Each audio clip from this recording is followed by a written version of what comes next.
Dalilai guda uku da ke nuna LYRAXIS Airdrop Scam ne. Assalamu alaikum warahmatullahi masu biyan mu a wannan channel ta HIKIMA FASAHA TV. Barka da kasancewa da ku a cikin wannan bidiyo. Idan ba ku manta ba, kwana biyu da suka wuce mun yi bidiyo akan LYRAXIS Airdrop da kuma damar da suka ba su na waɗanda suka yi qualifying na cewa za su iya claiming na airdrop ɗinsu zuwa wani lokaci. So kamar da suka faɗa shine 22 ga wannan wata za su ba da damar kowa ya claiming, kuma na ce zan muku bidiyo akan yadda ake claiming bayan sun ba da dama. Kamar yadda kuke gani, wannan posting ne suka yi a Twitter ɗinsu bayan ba da damar claiming, wanda idan kuka duba ga bad comments ne, negative comments, a lot of negative comments a cikin Twitter ɗinsu na cewa scam ne. Mu ajiye wannan, bari mu koma ga dalilanmu guda uku. Na farko, claiming. Idan muka shiga a cikin website ɗin kamar yadda kuke gani a yanzu sun ba da damar claiming, wanda idan kuka duba yanzu kwana uku suka rage da kuma awanni guda 4. So wanda idan kai ƙasa za ka ga cewa ga listening price ɗin da suka saka, wanda shine 0.05, wanda idan haka duba za su ba da damar a yi claiming na 75%, wanda ina da kusan LYRAXIS 26,000 a cikin waɗannan airdrop ɗin waɗanda zan iya claiming. So bari mu duba da farashin da suka ce za su sake wannan token ɗin akan shi 0.05.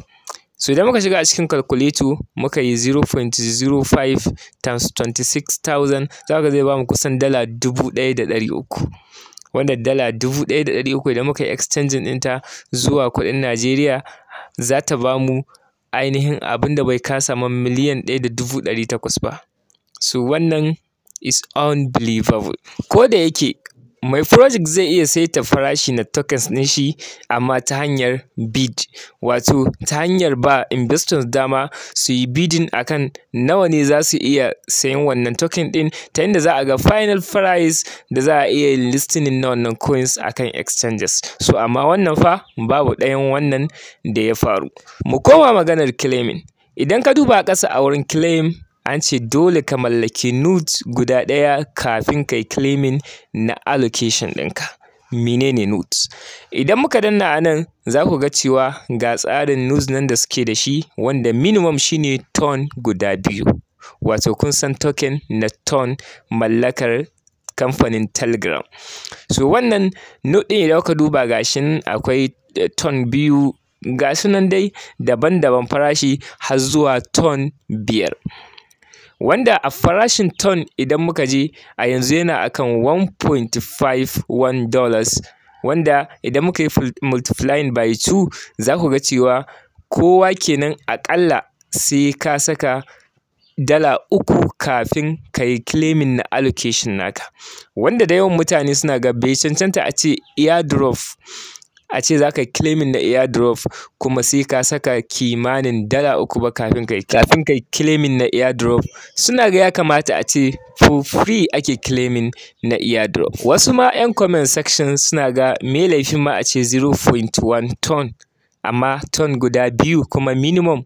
Wannan ya sanya wani tunani a cikin kanun mutane. Amma bari mu duba wani abu. A posting da suka yi a Telegram ɗinsu da kuma Twitter kafin su ba da damar claiming, su nuna cewa mutum 450 ne suka yi participating a cikin wannan airdrop ɗin, amma mutum 100,000 ne suka yi qualifying na claiming na allocation. So mu kaddara a ce cikin mutanen nan 100,000 kowanne ya biya wannan ton guda 2, wanda wannan ton guda 2 zai kai kimanin dala 3.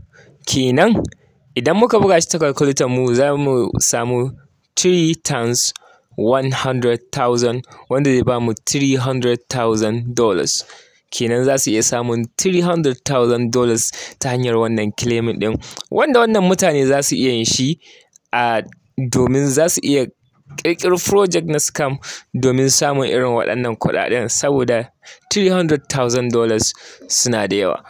Dalili na biyu shine sun yi bayanin cewa za su yi listing na wannan coins ɗin 28 ga wannan watan da muke ciki na November, amma har yanzu babu announcing na a wace exchanger ne za a yi listing na wannan coins ɗin, kuma babu wata exchanger ta fito ta ce za ta yi listing na wannan coins ɗin na LYRAXIS, wanda wannan ya ƙara buɗe ma mutane ƙofar faɗar cewa fa wannan project ɗin scam ne. Amma kar ka yi missing dalili na uku kuma na ƙarshe, domin yana da muhimmanci sosai. Ko da yake suna cewa a announcement ɗinsu na gaba za su faɗi inda za su yi listing na coins ɗinsu, amma sam wannan ba zai kasance a ce kafin a listing na coins ba, kuma an sa date na listing wanda bai wuce kwanaki 5 ba zuwa 4, a ce kuma babu wata exchanger da aka yi bayanin cewa za a yi listing na wannan coins ɗin, kuma ya kasance mutane sun yarda da wannan project ɗin. So wannan ya ba da ƙofa sosai ta faɗar cewa wannan project ɗin scam ne. Bari mu je ga dalili na ƙarshe mai muhimmanci. Idan kuka duba a wannan, za ku ga cewa wannan a cikin site ɗin ne da na duba na ga sun nuna cewa version 1 na ainihin wannan website ɗin ya fara aiki ne tun July 2025, wanda July shine watan 7 2025. But amma da na yi searching, na yi bincike na bayanai akan domain ɗinsu, wato wannan domain ɗin na lyraxis.io ya fara aiki ne wata 2 da 'yan kwanaki da suka wuce. Ma'ana ya fara aiki ne a September aka yi sayi wannan domain ɗin, kuma wannan lokacin ya fara aiki kamar yadda kuke gani. Sa'annan idan muka duba nan za mu ga sun nuna cewa wannan mai account ɗin daga Ireland yake ko ina, so yadda dai abin ya nuna kenan. Kuma da na duba shi ne asalin shi wannan LYRAXIS ɗin asalin wani kamfani ne na France, su kuma suka yi amfani da shi a matsayin LYRAXIS AI ta hanyar wannan ainihin airdrop ɗin.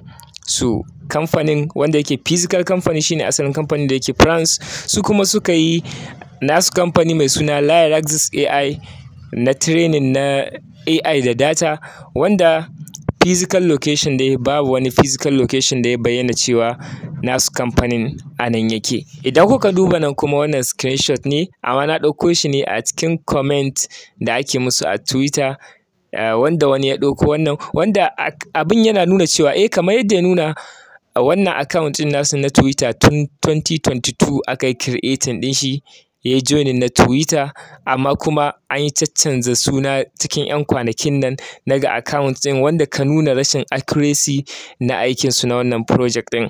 Sa'annan ga su nan dai ƙasa kuma sun nuna a yi login na wani mobile app a Nigeria. So wannan dai ya sa shakku sosai, amma duk da wannan ba ni da guarantee akan hoton na pejin ne ko ba na pejin ba, ba da guarantee akan shi. Amma shi date ɗinsu na joining tabbas shine 2022 aka yi creating na wannan account ɗin, kuma sai yanzu aka fara wannan project ɗin wata 2 da suka wuce, kuma an caccanza suna kamar yadda kuke gani a cikin wannan hoton. Duk da sun ce su suna son ne su kauce ma wani noise da ake yi a cikin harkar crypto kaza. So amma kai mai kallo me kake gani game da wannan project ɗin? Shin za ka saka ton 2 kai claiming ko kuma ba za ka saka ba? Allah ya sa mu dace, ku faɗa mana ta comment.